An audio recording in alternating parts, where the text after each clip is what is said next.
I have it in the back of my head that one day a program like First Break will identify a 7-year-old athlete that's never picked up a tennis racket, and we help provide them with early instruction, and then they get to be good enough to end up playing in and winning a US Open.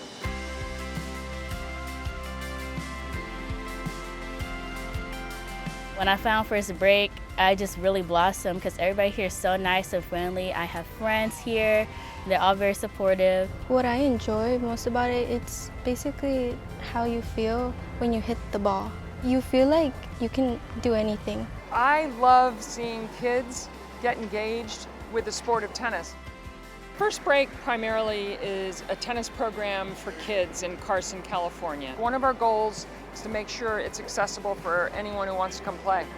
Tennis has a tendency to be seen as an elitist sport or one that is not equal access, and I think trying to bridge that gap and create a little bit more equal access is really important and meaningful work.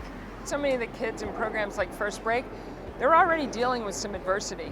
So we got to add stability, we got to add structure, we want to be able to provide opportunities and a pathway. Really the mission that we focus on is creating champions in life. And we do that by offering tennis, life skills, and enrichment to the kids. The great thing about Southern California is it's such a great home base for so many pro players. So you get Sam Querrey, Steve Johnson, Nicole Gibbs, when Frances Tiafoe is out west. Maria Sharapova's been involved. A lot of the kids have never seen a professional tennis player, talk to a professional tennis player.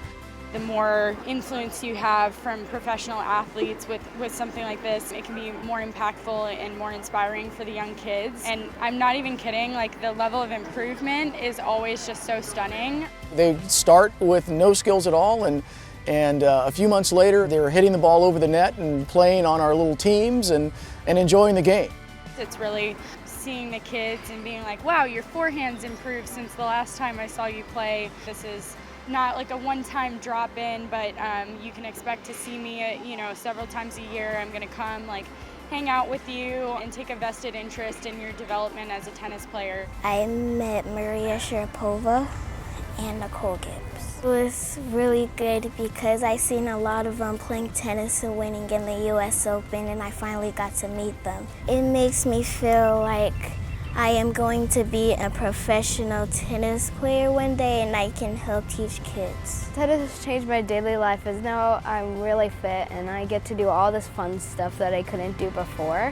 To see them cycle through hitting a tennis ball over the net and the smiles that came across their face when they realized that they were playing tennis.